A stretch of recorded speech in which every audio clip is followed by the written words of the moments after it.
De 9 de mayo del 2022. Y antes que otra cosa, es un honor, como siempre se lo digo a usted, es un honor tener a través de Skype a la doctora Lori Ann Jiménez Fibi, una mujer a la cual empezamos a admirar los que la desconocíamos hace algunos meses, y hoy justo está presentando un libro que se llama Las vidas que no contaron. Doctora, admirada doctora, ¿cómo está? Buena noche. ¿Qué tal? ¿Qué tal, Ignacio? Muy buenas noches, muy bien, gracias. Aquí con gusto de estar en el programa. Bien, ¿algún día sabremos cuántos mexicanos murieron realmente en la pandemia, doctora? Sí, desde luego que lo sabremos. Tenemos una estimación bastante buena, de hecho ya en este momento. Se tiene desde luego no las cifras oficiales que maneja el gobierno, como las cifras de la pandemia, sino las cifras que se dan en el exceso de mortalidad. Esto nos acerca mucho más a la realidad en términos de cuántos mexicanos realmente han muerto durante la pandemia. En este sentido, pues la cifra, la última que actualizó el gobierno de México, está hablando de arriba de 670,000 defunciones a consecuencia de la pandemia en nuestro país, y alguna estimación que se hizo hace poco, en el mes de abril, se publicó en la revista The Lancet, y se está hablando de un aproximado de 798,000 muertes por la pandemia en México a consecuencia pues de esta crisis sanitaria. Alguien nos va a contestar, bueno, ya sabemos quién, que él tiene otros datos y que tiene sus cifras. No, es decir, no, porque estas cifras también son del gobierno de México. Es decir, inicialmente no teníamos cifras de exceso de mortalidad, pero a partir de tal vez mediados del año del 2020, de hecho, del 2020, se empezaron a publicar algunas cifras de exceso de mortalidad, y estas también son cifras oficiales. Aquí ha habido un error de comunicación tal vez, porque la mayoría de los medios de comunicación no han querido hablar mucho sobre el exceso de mortalidad. No sé si no están bien conscientes de qué significan esas cifras o por qué es que le han rehuido casi todos los medios de comunicación hablar de las cifras reales de muertes, que son las cifras de exceso de mortalidad. Y estas cifras pues no son de otra persona, no son del extranjero, son cifras que genera el gobierno de México. Y el gobierno de México está hablando que hasta el 1 de enero de este año, que es la última actualización que se hizo del exceso de mortalidad, se hablaba de 671,000 defunciones, un poquito arriba de 671,000. Así que no son otros datos, son los datos del gobierno. Bueno, lo sé, lo entiendo. Obvio, los datos de Lancet de 798,000, pues ni para cuándo se pudieran reconocer, ¿no?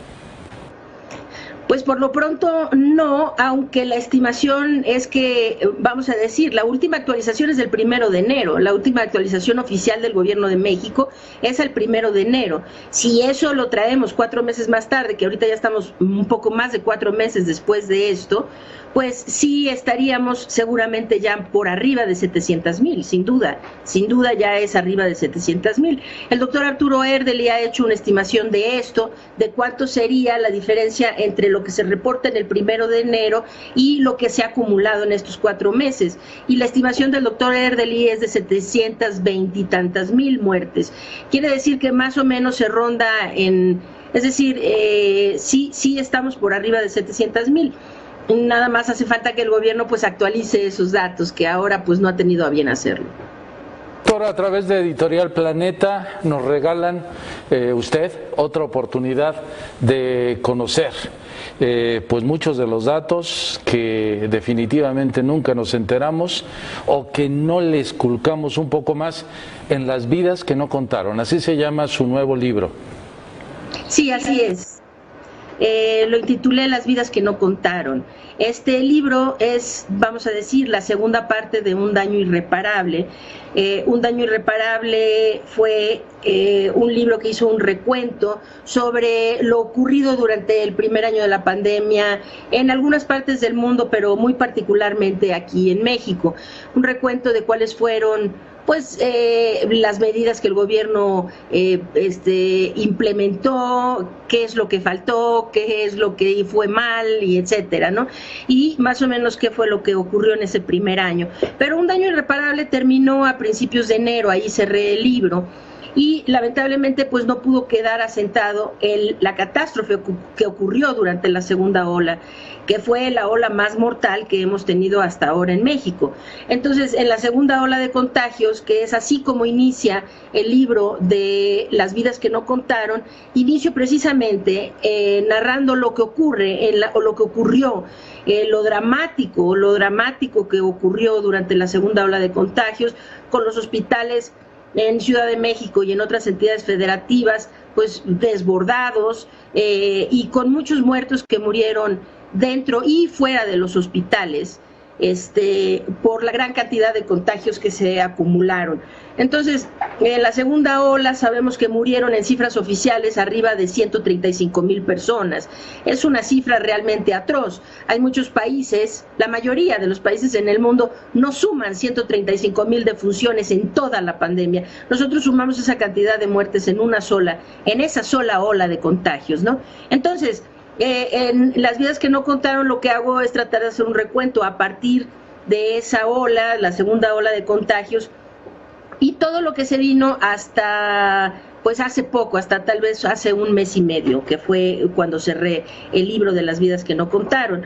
Y ahí, pues claro, hay cosas nuevas que se necesitaban hablar, como la propagación de nuevas variantes del virus, también las campañas de vacunación y esto que ahora se hace, ¿no?, de tratar de normalizar la tragedia y de hacer de cuenta que ya no pasó nada y vamos a seguir adelante como si 800,000 personas hubieran muerto y pudiéramos simplemente dejar eso atrás y olvidarlo, ¿no? Hay que tener respuestas, hay que saber por qué en México murieron tantas personas.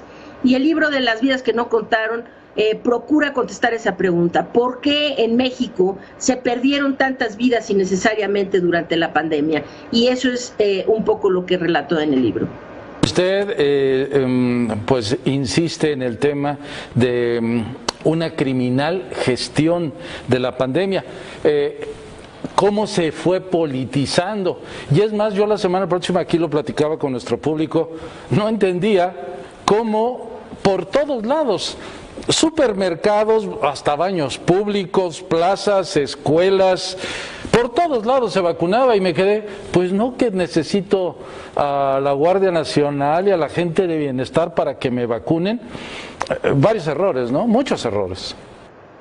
Sí, bueno, los errores han sido incontables y eso se refleja en los indicadores realmente tan terribles que tiene México como desempeño de la pandemia, ¿no? No son las muertes, desde luego, este es uno de los indicadores principales, ¿no?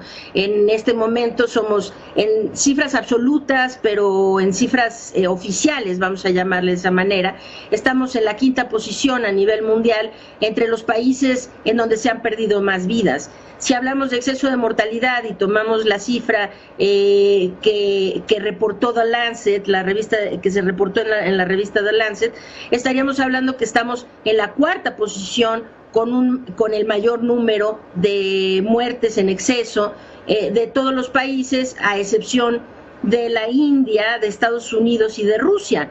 Y no solo esto, ¿no? Pues tenemos indicadores como el de orfandad, en donde es un indicador realmente lamentosísimo, en donde México está en la 2ª posición con mayor cantidad de menores de edad huérfanos, ya sea de padre, de madre o de ambos, a consecuencia de la pandemia. Estamos en la 2ª posición con cerca de 200,000 huérfanos a consecuencia de la pandemia solo por detrás de la India, ¿no? A esto hay que sumarle que somos el país número 1 en personal de salud muerto por COVID-19 durante la pandemia, etcétera. Tenemos muchos indicadores terribles y esto pues aquí hay responsables y hay decisiones que han llevado a estas muertes, desde la decisión de, pues si bien fuimos el país en Latinoamérica que empezó a vacunar primero, también terminamos siendo uno de los países con la cobertura más baja de vacunación. Hoy en día estamos hasta abajo de la lista de todos los países en Latinoamérica en términos de cobertura, ¿no? Todos los países ya están alcanzando coberturas por arriba del 80% y nosotros no hemos superado el 60% de cobertura con esquema doble, ¿no? Se tardaron en llegar los refuerzos, pues se murieron muchísimos adultos mayores en la tercera y la cuarta ola por falta de refuerzos en tiempo y forma. Se sigue negando la vacunación a los menores de edad y esto produjo muchas muertes de menores de edad también durante la tercera y cuarta ola de contagio, ¿no? Entonces, sin duda, la pandemia ha azotado a todo el mundo. Sí, ha sido una crisis sanitaria global, pero no en todos los países ha afectado de la misma forma. Y entonces, pues aquí la intención es dejar un testimonio escrito que permita saber por qué en México hemos tenido unos resultados realmente tan catastróficos de la pandemia. ¿Quiénes son los responsables y cuáles son las acciones que llevaron a que tanta gente o tantos mexicanos murieran en este tiempo? Recuerdo mucho a nuestro público que nos observa o que nos escucha a través de la radio o en internet, las vidas que no contaron, la doctora Anne-Laure Jiménez, por si usted quiere ir a alguna librería. ¿Está de manera electrónica el libro, doctora? Bueno, por lo pronto, este es el libro, sí, este es el libro. Por lo pronto está disponible en esta que es la versión impresa, está disponible también en audiolibro y la versión digital o bueno el ebook o el libro electrónico estará disponible a finales del mes de junio. Por lo pronto está el impreso y el audiolibro que están disponibles en todas las librerías principales en todo el país y desde luego tiendas en línea como Amazon y Gandhi, librerías Gandhi, librería El Sótano, etcétera. Muy bien, normalmente me quito el cubrebocas justo al inicio del noticiario, ahorita me están diciendo quítese el cubrebocas, ya me lo quité, pero normalmente andando en el canal siempre traigo el cubrebocas, si estoy en la radio siempre traigo el cubrebocas. ¿Hasta cuándo el cubrebocas, doctora? Porque hay muchos gobiernos del país que parece que les urge que ya todo el mundo nos quitemos esto. ¿Hasta cuándo el cubrebocas, doctora? Estamos en pandemia todavía, ¿no? Sí, claro, seguimos en pandemia, ahorita ya hay países que están en nuevos repuntes, Sudáfrica está en un nuevo repunte, muchos países de Sudamérica están en un nuevo repunte, Panamá, Argentina, Estados Unidos está en un nuevo repunte, es decir, la pandemia no se ha terminado todavía. Y la pregunta del cubrebocas, yo creo que si no se hubiera politizado el asunto del cubrebocas a este grado, ¿verdad? En donde ahora los políticos están lo utilizaron desde el principio, ¿no? El asunto del cubrebocas para decir, para que el cubrebocas fuera un arma, ya sea para bien o para mal, pero manipular el asunto del uso del cubrebocas con fines pues político-electorales, de imagen de los políticos. Y ahora en México están haciendo lo mismo, ¿no? Hay gobernadores en algunos estados en donde están diciendo, ya no es obligatorio el uso del cubrebocas, cuando en este país nunca fue obligatorio, vamos a partir de ahí, ¿no? Es decir, eso lo dijo claramente el presidente de la República, e insistió en ello, López-Gatell insistió en ello, que en este país se prohíbe prohibir y que aquí quien quiera ponerse el cubrebocas bien y quien no, y siempre fue una medida que pues por lo menos el subsecretario y el presidente de la República desestimaron desde el primer día de la pandemia y hasta ahora, ¿no? Hasta este momento. El cubrebocas, ¿hasta cuándo lo vamos a necesitar utilizar? Es una pregunta bien interesante, de hecho, es una pregunta muy interesante. Y yo quiero hacer una analogía, quiero hacer una analogía más o menos con esto. Cuando en los años 80 se descubrió una enfermedad que es una enfermedad causada por el virus de inmunodeficiencia humana, o sea, el VIH-Sida, ¿no? de repente hubo muchas cosas que cambiaron y entre otras se empezó a hablar del uso de preservativos y de un concepto que antes no se entendía como tal, que era el concepto del sexo seguro, ¿no? Mediante el uso de condones o preservativos y qué sé yo. Entonces, inicialmente, pues había muchísimos infectados de VIH, sí, pero fue una pandemia también mundial que cobró muchísimas vidas y terrible, y se impulsaba mucho el uso, desde luego, de preservativos y esta práctica del sexo seguro. Y ahora, conforme la enfermedad se pudo ir controlando un poco más, todavía es un problema, desde luego, sobre todo en algunas partes del mundo, pero conforme la enfermedad se pudo ir controlando, se entendió los mecanismos de transmisión, entendimos cómo controlar la propagación de esta enfermedad y una serie de cosas, pues bueno, ahora ya no hablamos de VIH como una pandemia aguda, vamos a decir. Es una enfermedad que sigue afligiendo a gran parte del mundo, sí, como otras enfermedades infecciosas, pero ya no la concebimos pues como pandemia como se concibió en los años 80, 90 y quizá incluso a principios del siglo XXI, ¿no? Pero aquí la pregunta fue esto. Algo que nunca nadie se preguntó es cuándo vamos a dejar de utilizar preservativos. Esa pregunta nadie se la hizo nunca, ¿no? ¿Por qué? Porque es un sinsentido.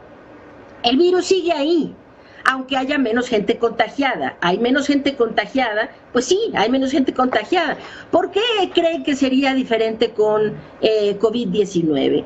Es decir, tenemos vacunas, eso es cierto, esto ha bajado muchísimo la pérdida de vidas, es decir, la gente se sigue contagiando, pero hay muchos menos muertos gracias a la vacunación, esto nos ayuda mucho.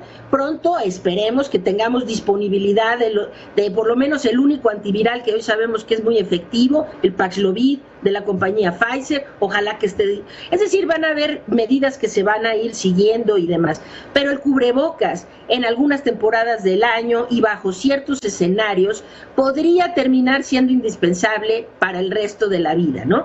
Esto podría ser una alternativa que tendría que seguir siendo indispensable si es que nos topamos con una nueva variante del virus que evada la inmunidad que ya generamos con las vacunas y que necesitamos seguirnos cuidando. Es decir, el uso del cubrebocas es una herramienta la más útil de todas para detener la transmisión de este virus que se transmite por la vía respiratoria, ¿no? Es una herramienta económica, muy fácil de utilizar y muy efectiva. Lo mismo que el preservativo, para controlar la transmisión de VIH y otras enfermedades que se transmiten por la misma vía, ¿no? Entonces, a mí me llama mucho la atención que todo el mundo esté preguntando cuándo nos quitamos el cubrebocas si el virus no se ha ido. El virus sigue aquí y sigue siendo una enfermedad potencialmente letal. Entonces, hay que entender lo siguiente, ¿es incómodo? Sí es incómodo. También es incómodo utilizar cinturón de seguridad en el auto, pero de cualquier manera todos lo utilizamos porque eso salva vidas. Y entonces el cubrebocas, seguramente necesitamos llegar a un punto en donde sea un uso racional del cubrebocas. Si estamos solos no es necesario utilizarlo, si estamos en espacios al aire libre, con muy poca densidad de personas, donde hay muy poca gente y estamos al aire libre y cada quien anda por su lado, pues seguramente no es indispensable tener ahí puesto un cubrebocas. Pero si estamos hablando en una estación de metro en la Ciudad de México en una hora pico, ¿por qué alguien se quitaría el cubrebocas y pondría su vida en riesgo? Es decir, este es un escenario bajo el cual pues este virus sigue aquí, estemos o no en pandemia, y es un virus potencialmente letal. Entonces hay escenarios dentro de los cuales vamos a tener que seguir utilizando el cubrebocas. Entonces más valdría la pena que los políticos se dejaran de demagogia y de tonterías y dejaran de hacer estas recomendaciones para supuestamente quedar bien con su gente, porque creen que a la gente le urge quitarse el cubrebocas, y si les dicen, ¿saben qué? Ya les voy a dar esta dádiva, les voy a dar permiso para que se quiten el cubrebocas. Creen que eso ayuda a su imagen, y lo único que hace es evidenciar su tremenda y profunda ignorancia, porque hago nuevamente esa analogía. Ninguno de estos políticos se le ocurriría decir que porque los contagios de VIH ya disminuyeron, ¿por qué no todo el mundo deja de practicar el sexo seguro, verdad? Nadie se le ocurriría hacer esa recomendación porque es absolutamente absurda. Pues lo mismo de absurdo es que hoy, ante este virus, empecemos a decir que la gente puede quitarse el cubrebocas. Hay que hacer un uso racional, sensato, ¿sí? Prudente del cubrebocas, y hay muchas instancias en donde vamos a tener que seguirlo utilizando durante años por venir. Doctora, le agradezco muchísimo su espacio, el tiempo que nos ha otorgado. Muchas gracias. Y pues simplemente decirle a nuestro público, Las vidas que no contaron, Editorial Planeta. Cuídese mucho, doctora, y pues gracias nuevamente. Una última cosa. Claro. En Michoacán es obligatorio el uso de el cubrebocas, está a grado ley. Como está a grado ley, todavía no lo han podido quitar nuestros políticos, pero sin embargo, con ley y con todo, cada quien hacía lo que se le pegaba la gana. Es todo. Qué barbaridad. Mejor la gente puede ser muy inteligente y saber que necesitan cuidarse y sigan utilizando el cubrebocas y llevando a cabo otras medidas para controlar la transmisión de este virus. Gracias, hasta luego. Muy bien, buenas noches. Adiós. Es la doctora Anne-Lori Jiménez Phoebe. Híjole, es así como una de mis ídolas que tengo precisamente en todos estos temas, y pues es tan gentil, tan amable de regalarnos tiempo. Vámonos a pausa rápidamente.